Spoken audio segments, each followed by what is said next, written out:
The chamber was enormous, built to hold representatives from 300 different species. Crystal pillars rose to a ceiling so high it seemed to touch the stars themselves. Light filtered through transparent walls, showing the vast darkness of space beyond. This was Zenith Prime, the neutral station where the Galactic Council made decisions that affected trillions of lives. Today, the chamber buzzed with angry voices. Chancellor Zixthor stood at the central podium, his silver scales gleaming under the lights. He was young for a Threxian leader, barely 200 years old, and his voice carried the confidence of someone who had never truly failed. "The human problem has gone on long enough," he announced. His words translated instantly into 300 languages. "They expand without permission. They ignore our laws.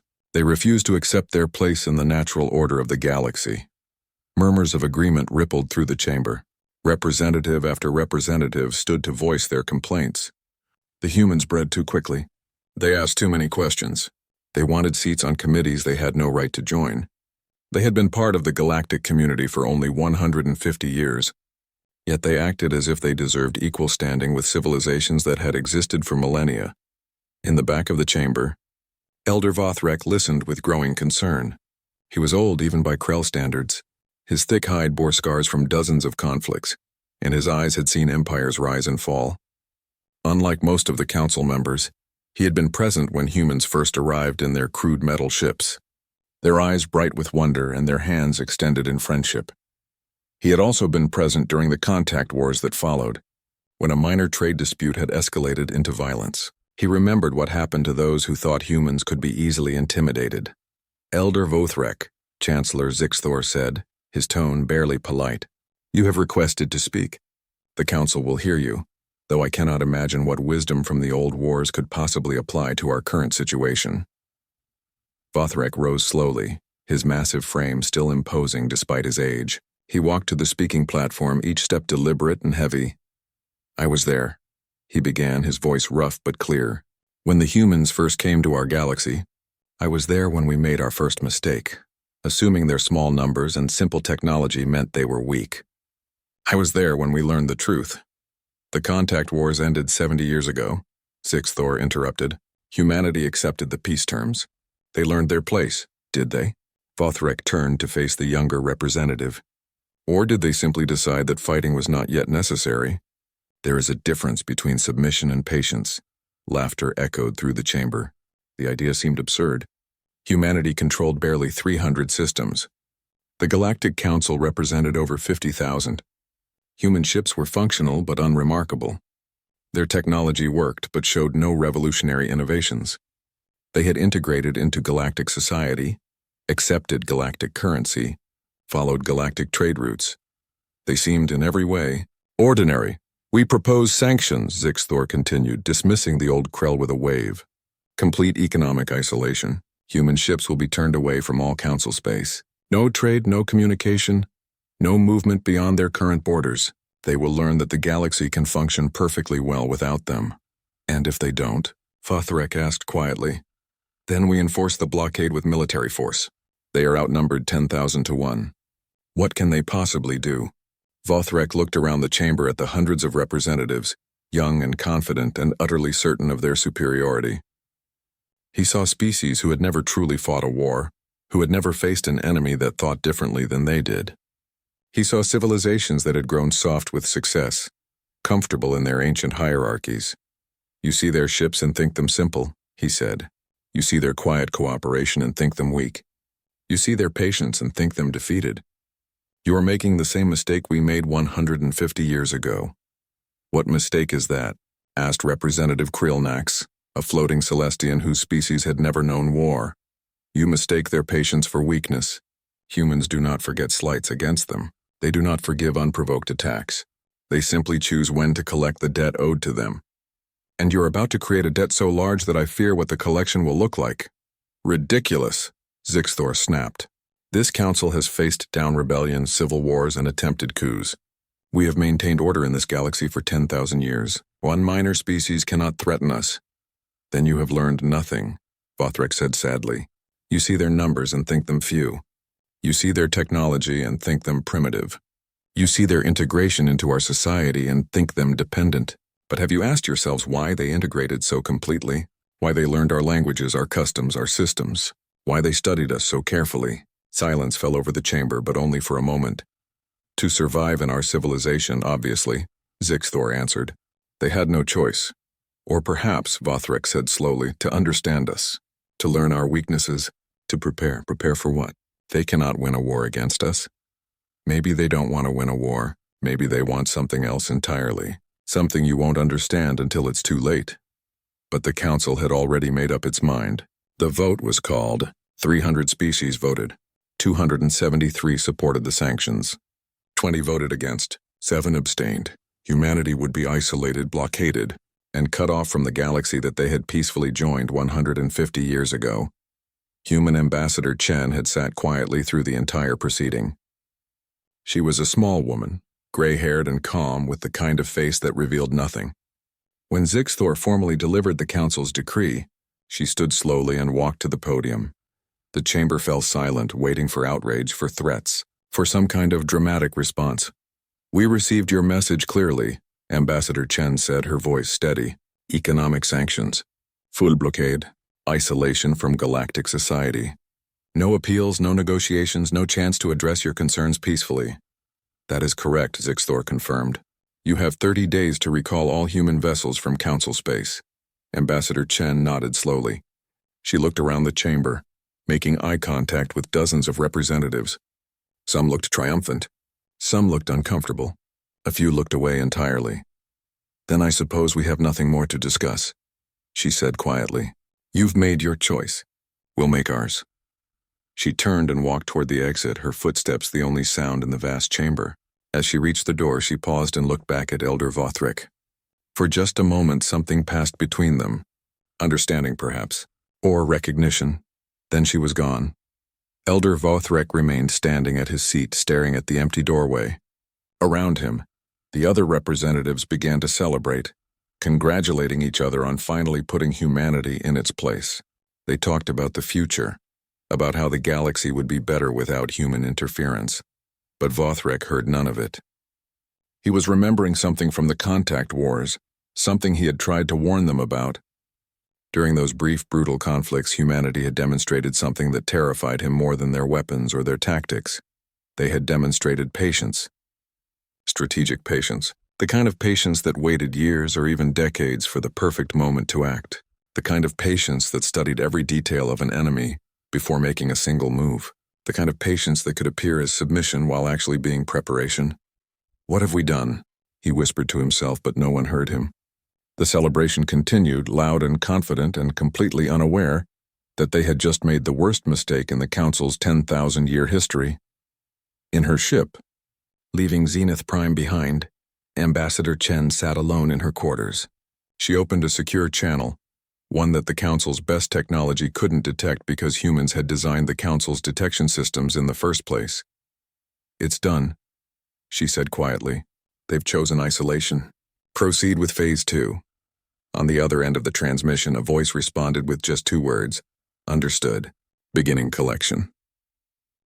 6 months had passed since the Council imposed its sanctions. At first, everything seemed to be working exactly as planned. Human ships obediently turned back at Council border stations. Trade between humanity and the rest of the galaxy stopped completely. The massive flow of goods that had connected human space to the wider galactic economy simply ended.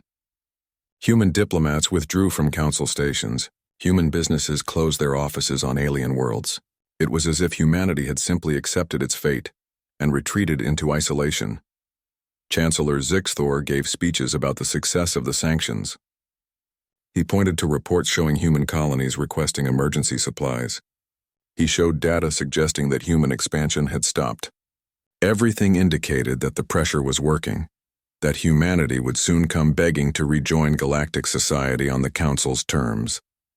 Elder Vothrek watched these reports with growing dread. He knew something was wrong, but he couldn't identify what. The humans were too quiet, too accepting. It felt like standing in a field before a storm, when the air grows still and birds stop singing and everything waits for something terrible to begin. The first incident happened in the Kelmar sector, far from human space. A Threxian merchant vessel called the Golden Prophet simply vanished. One moment it was transmitting its normal status reports. The next moment, nothing. No distress call, no debris, no explanation. The Council's investigation found nothing. The ship had been traveling through empty space along a well-established route. There were no asteroids, no spatial anomalies, no pirates reported in the area. It had simply disappeared. 2 weeks later, it happened again. Then again. Then again, 5 ships. 10 ships. 20 ships. Not just Threxian vessels, but ships from a dozen different species. All disappearing without a trace. All in different sectors of space. All far from any conflict zones. The strange part was that the ships weren't being destroyed. If pirates were vaporizing vessels, there would be evidence. Energy signatures. Debris fields, something, but there was nothing. The ships were just gone, as if someone had reached out and plucked them from existence. Spatial anomalies, the Council's scientists declared. Random phenomena. Unfortunate, but natural. Elder Vothrek didn't believe it for a moment. He had checked the data. All of the missing ships had one thing in common. They had all carried cargo that would have gone to human space before the sanctions. Rare metals. Computer components. Medical supplies. The kind of goods that humanity had been importing in large quantities. He kept his suspicions to himself. Who would believe him? The humans were blockaded, isolated, cut off from the rest of the galaxy. How could they be involved? The second incident was more visible and much more embarrassing. The Threxian Mineral Consortium operated the largest mining operation in the galaxy, an automated facility on the dead world of Crick 7. Thousands of robot miners worked day and night, extracting valuable minerals from deep underground. The operation was controlled by advanced artificial intelligence systems, redundantly protected against any interference. One morning, the entire facility simply stopped producing valuable minerals. Instead, it began mining worthless rock. Every robot, every drill, every transport system had been reprogrammed overnight to extract completely useless material. The consortium's technicians rushed to fix the problem. They found that every line of code had been rewritten. Not destroyed or corrupted, but carefully, deliberately changed. The programming was actually more efficient than the original code. It just happened to make the machines mine the wrong materials. Fixing it required shutting down the entire operation and rebuilding the control systems from scratch. The process would take months. The financial losses would run into trillions of credits. How did this happen? The consortium's directors demanded. The technicians had no answer. The facility's security had never been breached. There were no records of unauthorized access. The systems were supposed to be completely isolated from external networks. Yet someone had gotten in, rewritten millions of lines of code, and gotten out without leaving a trace. More incidents followed. A Celestian medical research facility found that 3 years of experimental data had been subtly altered, making all of their conclusions incorrect. A major financial institution discovered that cargo ships had been arriving at the wrong destinations for months, creating supply shortages across dozens of systems. Automated defense platforms began targeting practice drones with extremely precise shots, while completely missing actual targets. As if someone had reversed their targeting parameters, nothing was ever destroyed. No one was ever hurt. But the galaxy's complex, interconnected systems were falling apart in ways that seemed almost playful, like someone was proving a point. Then the financial sector imploded. The Galactic Banking Consortium was the largest financial institution in known space. It handled transactions worth quadrillions of credits every day. Its security was supposed to be absolute, protected by encryption that would take thousands of years to break. On a quiet Tuesday morning, the consortium's central computer system received a single message. It came from an unknown source and should have been blocked by 17 different security systems. Instead, it appeared directly on the screens of the consortium's senior directors. The message was simple. Did you really think your transactions were secure? Attached to the message were files. Lots of files. Transaction records going back 15 years. Private communications between directors. Secret accounts, bribes, embezzlement. Evidence of market manipulation that had cost member species trillions of credits. And most disturbing of all, detailed logs showing that someone had been monitoring every single transaction the consortium had processed for the past decade. Someone had been watching, learning, recording, waiting.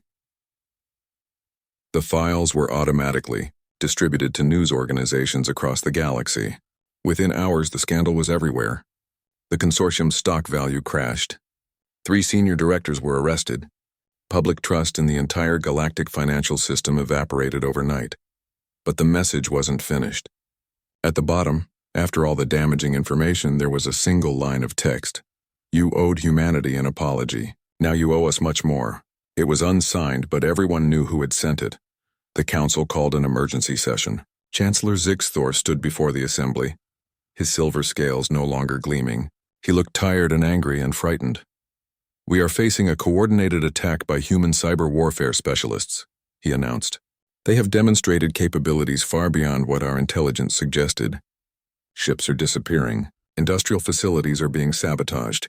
Financial institutions are compromised. And we have no idea how they're doing it or how to stop it. But they're blockaded, Representative Krillnax protested. How can they attack us when they can't even leave their own space? Elder Vothrek finally spoke up. Because they were never dependent on us.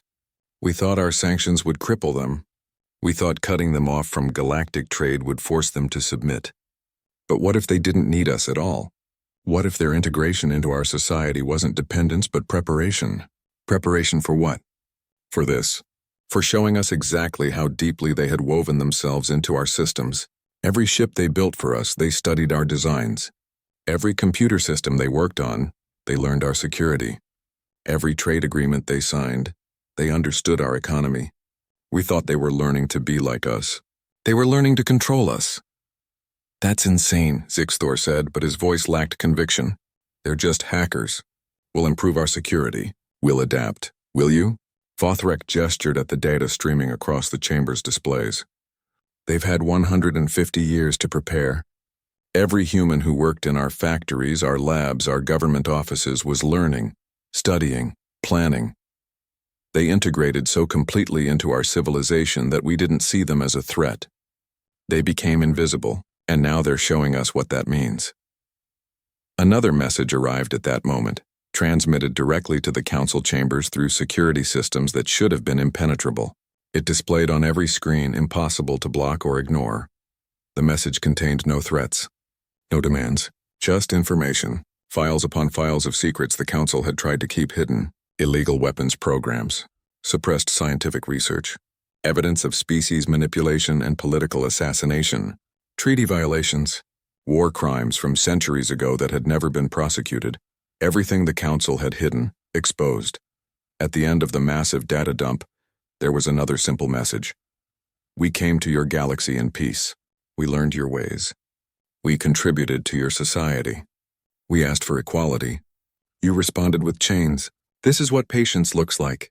This is what preparation means. And this is just the beginning. Around Elder Vothrek, the council chamber erupted into chaos. Representatives shouted at each other. Accusations flew. Alliances that had stood for centuries began to crack as species blamed each other for the exposed secrets. The old Krell sat down heavily, feeling every one of his many years. He had tried to warn them. He had tried to make them understand, but they had been too confident, too certain of their superiority. Now they were learning the truth. Humans didn't pardon. They didn't forget. They didn't forgive. They just collected the debts they were owed, and the collection had only just begun. 1 year had passed since the sanctions began. The galaxy was falling apart, but not through destruction. That would have been simpler, cleaner, easier to understand. Instead, the collapse was happening through revelation and precision, as if humanity had spent decades planning exactly how to dismantle everything without firing a single shot. Chancellor Zixthor stood in his private office on Zenith Prime, staring at reports that made no sense. The Threxian fleet, the pride of his species and one of the largest military forces in the Council, was completely paralyzed, not destroyed, not damaged, simply unable to function. Every time they planned a movement, human forces anticipated it. Every strategic meeting was somehow compromised. Every communication was intercepted. Every supply route was disrupted not through attack, but through perfectly timed misinformation that sent supplies to the wrong locations. It was as if humanity could see directly into the Threxian military command structure, because they could.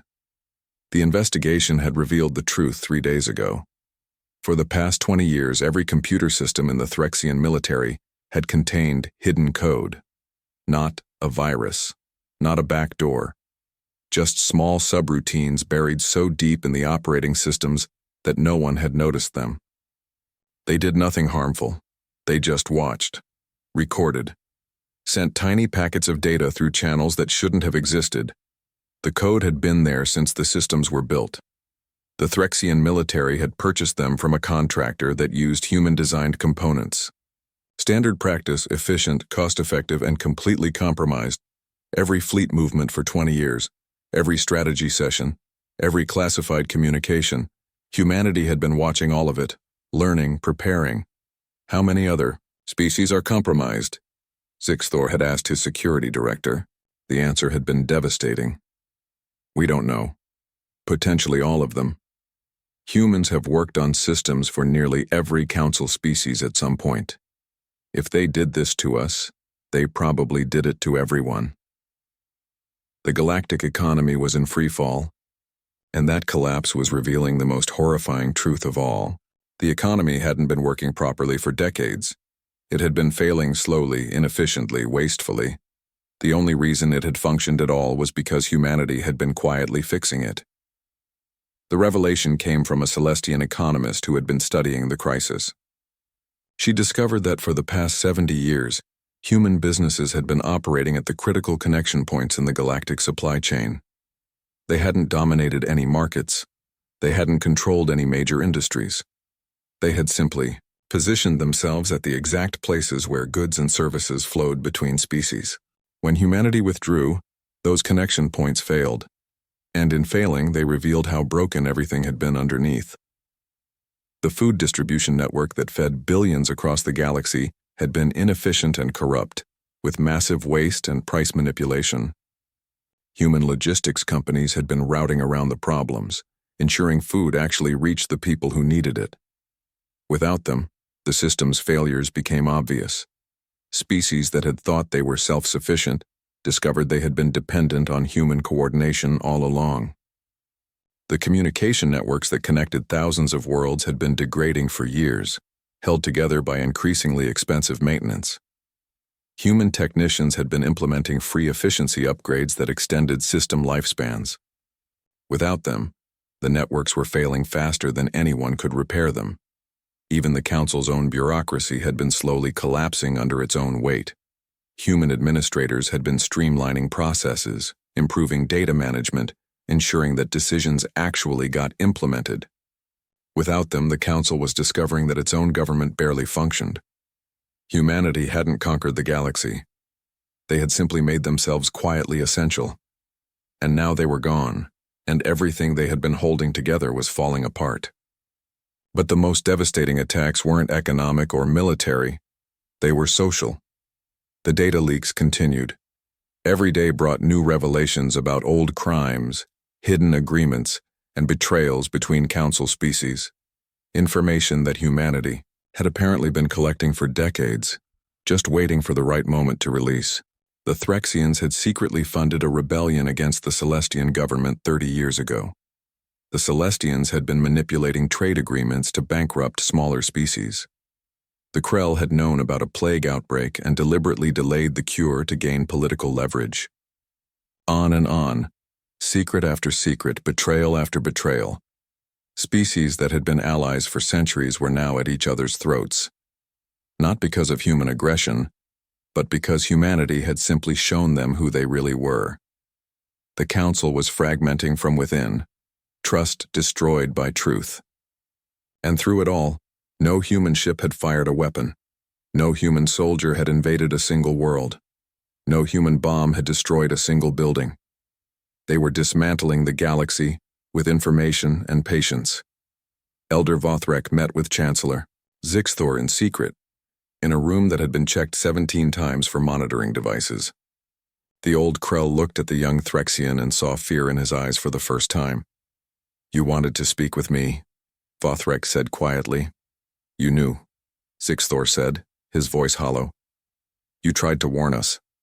I dismissed you as old and out of touch. I was wrong." "Yes, you were. How do we stop this? How do we fight an enemy that's already inside everything we have? They don't need to attack us. They just need to step back and watch us collapse.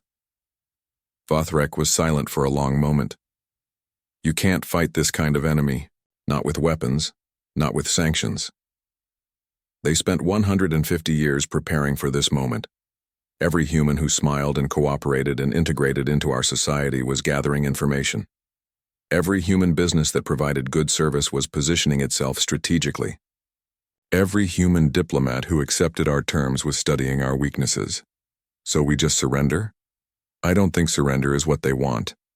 Then what do they want? Before Vothrek could answer, the lights in the room changed color. Not off, just shifted to a pale blue. Both of them froze. A voice spoke from nowhere and everywhere at once. Good question, Chancellor. What do we want? Zixthor spun around, searching for the source. Who is that? How did you get into this room? We've been in this room since it was built, the voice replied calmly. We've been in every room, every system, every network. You thought you were checking for monitoring devices. You were using equipment we designed to look for threats we taught you to recognize. Did you really think you'd find us? Show yourself, Zixthor demanded, trying to sound authoritative and failing. A holographic image appeared in the center of the room. Ambassador Chen, looking exactly as she had a year ago when the council had delivered its sanctions. She smiled, but it wasn't a warm smile. We gave you 150 years, she said. We came to your galaxy peacefully. We learned your languages. We followed your rules. We contributed to your civilization. We asked for nothing except to be treated as equals. And you responded with isolation and contempt. You were too aggressive, Zixthor protested. Too expansionist. Too demanding. We were growing at the same rate we had always grown. We were asking for the same rights you gave to species with far shorter histories in galactic society. The only thing different about us was that we weren't willing to accept second-class status forever. So you did all this for revenge? Chen's expression hardened. Not revenge.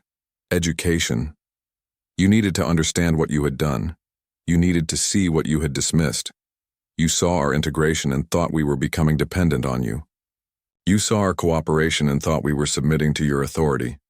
You saw our patience and thought we were weak. We made a mistake, Vothrek said quietly. He knows that now. The Council knows it. What do you want us to do? We want you to understand that humans don't pardon. We don't forget. We don't forgive unprovoked aggression, but we also don't need to destroy you to make our point. She gestured, and the hologram expanded to show images from across the galaxy. Not destruction, not war, just chaos. Systems failing, species arguing, economies collapsing, all of it bloodless, all of it reversible. We could have killed you, Chen said simply. Every species in the Council. We could have poisoned your food supplies decades ago. We could have sabotaged your ships to fail in deep space.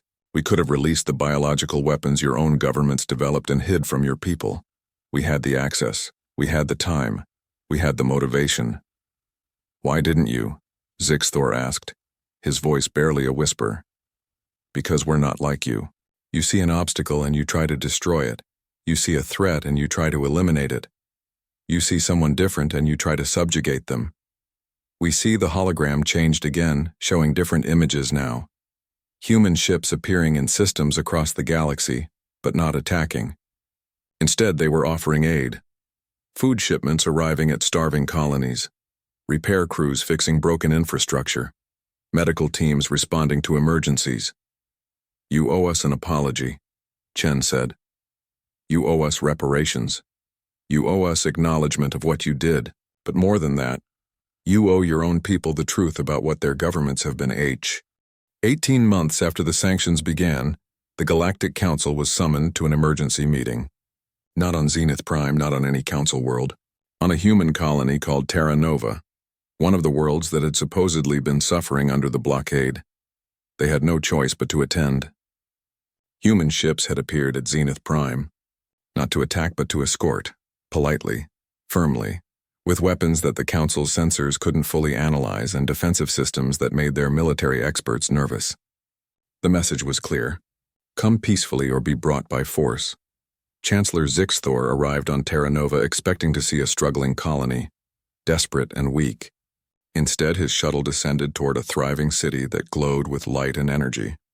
Buildings reached toward the sky in elegant designs that seemed to blend nature and technology. Parks and gardens covered the spaces between structures. The air was clean. The sky was clear. "This is impossible," he whispered. "The blockade should have strangled them." His aide checked the sensors. "Sir, the reading suggests this colony is completely self-sufficient. Power generation beyond anything in Council space. Food production using methods we've never seen. Manufacturing capabilities that don't require imported materials. They're not just surviving. They're thriving. How long has it been like this?" The aide checked the records. "According to the architecture and infrastructure development, at least 50 years. Maybe longer." Zixthor felt something cold settle in his stomach. The humans had been self-sufficient for half a century. The trade with the Council had never been necessary for their survival. It had been a choice, a convenience, a way to integrate and study and prepare. The blockade hadn't hurt them at all. The Council members were gathered in a meeting hall that was both simple and impressive. No elaborate decorations, no shows of wealth or power.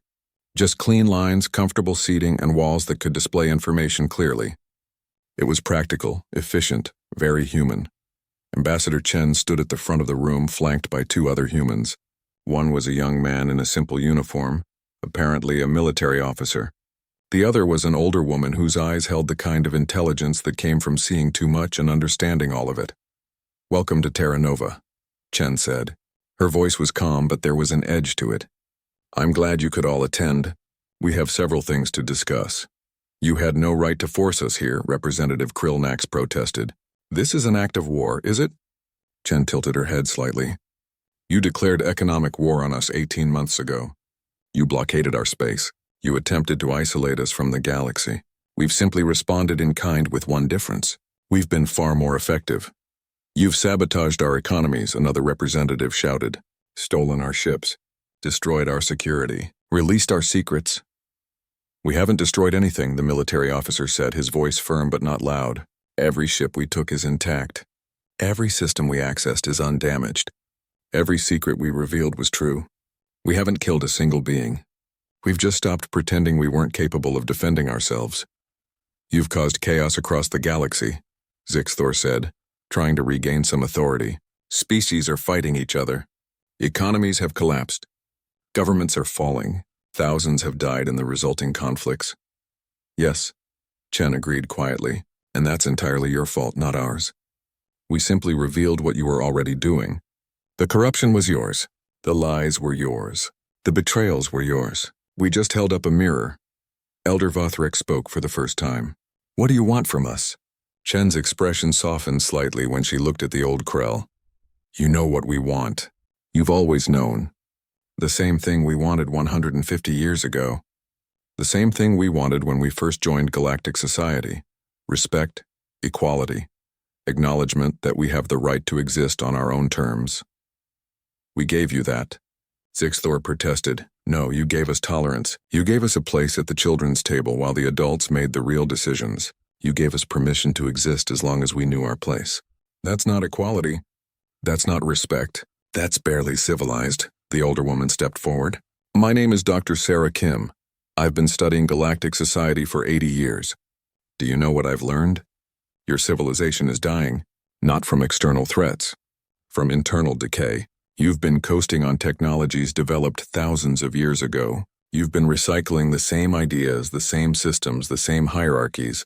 You've stopped growing because you stopped allowing change. We've maintained peace for 10,000 years, Krillnax said proudly. Have you? Or have you just suppressed conflict? There's a difference. Peace requires addressing problems. Suppression just delays them until they explode. We've seen the reports your own governments hide. Rebellions crushed quietly. Protests silenced. Species forced into compliance through economic manipulation. You call it peace. We call it tyranny with good public relations. So you'll replace us? Zixthor asked bitterly. Take control of the galaxy? Impose your human values on everyone? No, Chen said firmly. That would make us no better than you. We don't want to rule the galaxy. We don't want your systems or your territories or your power. We want you to change. We want you to create a civilization that actually lives up to its own ideals. She gestured and the walls came alive with images, data, evidence. Information gathered over 150 years of careful observation. This is what we found when we joined Galactic Society, she explained. Species rights declarations that are ignored. Anti-corruption laws that aren't enforced. Democratic systems that are actually oligarchies. Scientific research suppressed because it threatened powerful interests. Medical treatments withheld because they weren't profitable. On and on. You built a beautiful facade of civilization while the foundation rotted. And you think you can fix it? We think we can force you to fix it yourselves. That's what the past 18 months have been about. Not revenge. Not conquest. Revelation.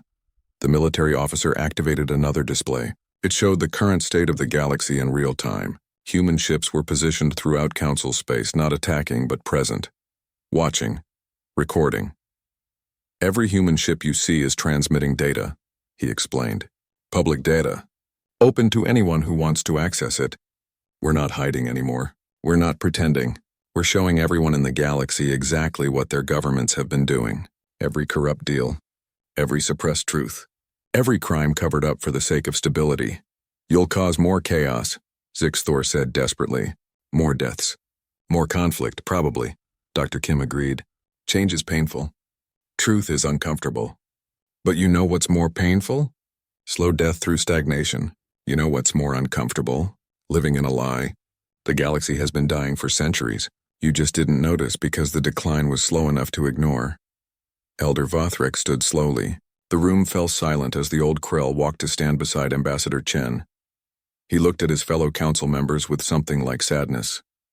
They're right, he said quietly. I've lived long enough to see the pattern. Every species that joined the council brought new ideas, new energy, new perspectives. And every time, those ideas were slowly ground down by the system. We've been killing innovation and calling it stability. We've been suppressing change and calling it tradition. We've been dying and calling it peace. You're a traitor, Zixthor spat. No. I'm finally being honest. Something I should have done decades ago. He turned to Chen. What are your terms? Public acknowledgement of what was done to us. A formal apology from the council. Complete restructuring of council governance with transparent oversight. And permanent seats for humanity on all council committees with full voting rights. And if we refuse? Chen's expression was hard. Then we continue what we're doing. We stand back and let your civilization collapse under its own weight. We'll protect the innocent where we can, but we won't save you from yourselves. The choice is yours. Zixthor looked around the room at the other council members. He saw fear in their eyes. Fear of change. Fear of loss of power. Fear of admitting they were wrong. But he also saw something else. Exhaustion. Relief, almost, as if they had been carrying a heavy weight for so long that they had forgotten what it felt like to put it down. You'll humiliate us, he said quietly. Force us to admit our failures in front of everyone. Yes, Chen agreed. Just like you tried to humiliate us. The difference is that we're offering you a path forward. You just wanted to watch us fail. And what guarantee do we have that you won't conquer us later? That this isn't just the first step in human domination? Ambassador Chen smiled, but it wasn't a pleasant smile. You don't get guarantees. You get our word, which we've never broken. You get our demonstrated restraint when we could have done so much worse. And you get the knowledge that we've spent 150 years proving we'd rather fix problems than exploit them. That's all the guarantee you deserve. The room was silent for a long moment. Then another council member stood. A representative from a small species that rarely spoke in council sessions. I vote to accept their terms, she said clearly. My people have suffered under council corruption for generations. If humanity can force real change, I welcome it. Another stood. Then another. Slowly, reluctantly or with relief, council members began to vote for acceptance. Not because they wanted to, but back 3 months after the confrontation on Teranova, the galaxy looked very different. Not physically. The same stars shone. The same worlds turned. But the invisible structures that had held civilization together for thousands of years had been torn down and were slowly being rebuilt into something new. The changes started with transparency. Every council meeting was now broadcast publicly. Every decision was recorded and made available for anyone to review. Every vote was tracked. Every representative's actions were visible to the people they represented. It was chaos at first. Species unused to seeing how their governments actually worked were shocked by the reality. Backroom deals that had been standard practice for millennia were suddenly exposed to public scrutiny. Representatives who had grown comfortable in their positions found themselves facing angry constituents demanding explanations. Some governments fell. Some representatives were removed from power by their own people. Some species fractured temporarily as hidden conflicts finally came to light. It was painful and messy and difficult, but it was also honest. Elder Vothrek stood in the new council chambers, watching as representatives debated a trade agreement. The debate was being broadcast across the galaxy. Journalists from 100 different species were present, recording everything. The representatives couldn't make promises in private that they broke in public anymore. They couldn't claim they were working for their people's benefit while secretly accepting bribes. The old Krell had been appointed as one of the council's new transparency oversight directors. His job was to ensure that the changes actually stuck, that the old ways didn't quietly return once people stopped paying attention. It was exhausting work for someone his age, but it was also the most meaningful thing he had done in centuries. "Still think this was a good idea?" Ambassador Chen asked, walking up beside him. Vothrek smiled slightly. "I think it was necessary. Whether it was good remains to be seen." "How are your people handling their new role?" Chen looked out at the council chambers. In one corner, a small section of seats sat empty, reserved for human representatives but currently unfilled. Humanity had been given permanent seats on the council with full voting rights, but they had chosen not to occupy them yet. "We're watching," Chen said simply. "We'll take our seats when we're confident the system won't immediately revert to its old patterns. For now, we're more useful as external observers. You don't trust us, we trust you. We don't trust the system yet. Trust has to be earned, and you're still earning it." On the council floor, a heated debate was taking place about a proposed colony world. The representative from a large species wanted to claim it for expansion.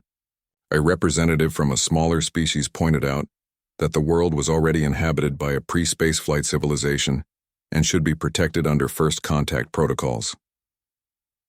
In the old days, the larger species would have won through political pressure and backroom deals. Now, with everything public, they had to actually make their arguments openly, and they were losing. "The protocols exist for a reason," the small species representative argued. "We can't just take worlds because we want them. We have to respect the rights of developing civilizations, even if those rights slow our expansion." The large species representative countered, "Yes, even then, we're supposed to be better than that." The vote was called. The colony claim was rejected. The pre-spaceflight civilization would be monitored but left alone to develop naturally. It was a small victory, but it represented something larger. The system was working. Vothrek felt something like hope. But not everyone was happy with the changes. In a private office far from the council chambers, former Chancellor Zixthor met with others who shared his views. Species who had lost power in the restructuring, representatives who had been forced out of office by angry populations, military leaders who resented human oversight of their operations. "This cannot stand," Zixthor said, his voice bitter. "They've humiliated us, made us dance to their tune, forced us to expose every mistake, every compromise, every difficult decision we've ever made. They've torn down everything we built. What can we do?" asked a former Celestian minister. "They have access to everything. They see everything. Any move we make, they'll know about it. Then we make our move where they can't see. We use methods they don't expect. We remind them that they're not the only ones capable of patience and planning." "You're talking about violence," Vothrek's replacement on the Threxian delegation said nervously. "Direct action. That's forbidden under the new agreements. The new agreements were forced on us under duress. They're not legitimate. And if we don't act now, we'll lose everything. Our power, our influence, our right to govern our own species as we see fit. Plans were made. Resources were gathered.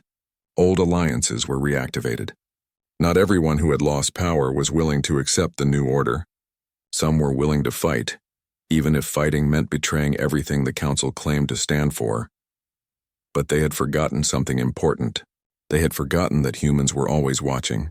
The plot was discovered before it even really began, not through violence or dramatic confrontation, but through the same quiet observation that humanity had been practicing for 150 years. Every communication was monitored. Every resource transfer was tracked. Every meeting was recorded. When the conspirators tried to move, they found their accounts frozen, their ships grounded, their weapons deactivated, and every detail of their plan broadcast publicly for everyone to see. Ambassador Chen stood before the council, her expression sad rather than angry. We gave you a chance to change. We gave you transparency and oversight and the opportunity to build something better, and some of you immediately tried to return to the old ways. Secrecy, conspiracy, using violence to maintain power. On the screens around the chamber, the evidence played out in detail. Sixthor's plans to sabotage human monitoring stations, attempts to assassinate the new transparency directors, schemes to restart old corruption networks, all of it exposed. What will you do with them? A representative asked nervously. Nothing, Chen replied. We won't do anything. That's not our role. We're observers, not enforcers. Your own people will decide what happens to them. And that was somehow worse. Sixthor and his fellow conspirators weren't punished by distant human overlords. They were judged by their own species, under their own laws, with all their crimes made public. There was no hiding, no secret trials, no quiet disappearances, just the harsh light of truth and the justice of their own people. Sixthor was stripped of all titles and positions. He wasn't imprisoned or executed. He was simply made irrelevant, his voice carrying no more weight than any other citizen. For someone who had wielded such power, it was a devastating punishment. Months passed.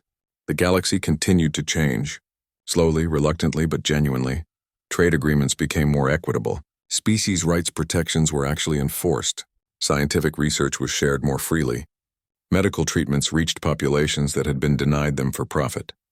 It wasn't perfect. There were still arguments, still conflicts, still species that resisted change, but it was better.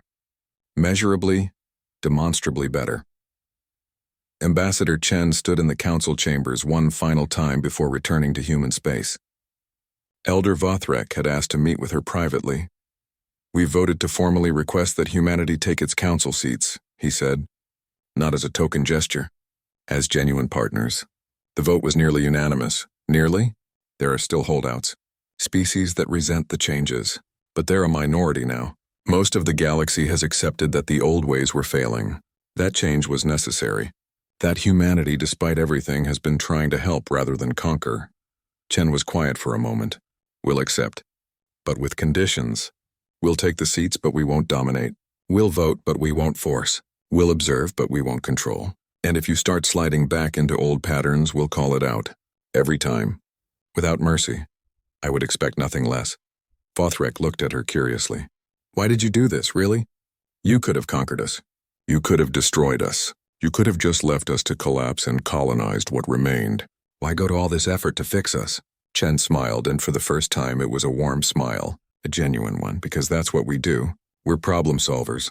We see something broken and we want to fix it, even when the thing that's broken is hostile to us, even when it would be easier to just walk away. We can't help ourselves. It's part of who we are. That's a dangerous trait. It makes you vulnerable to exploitation.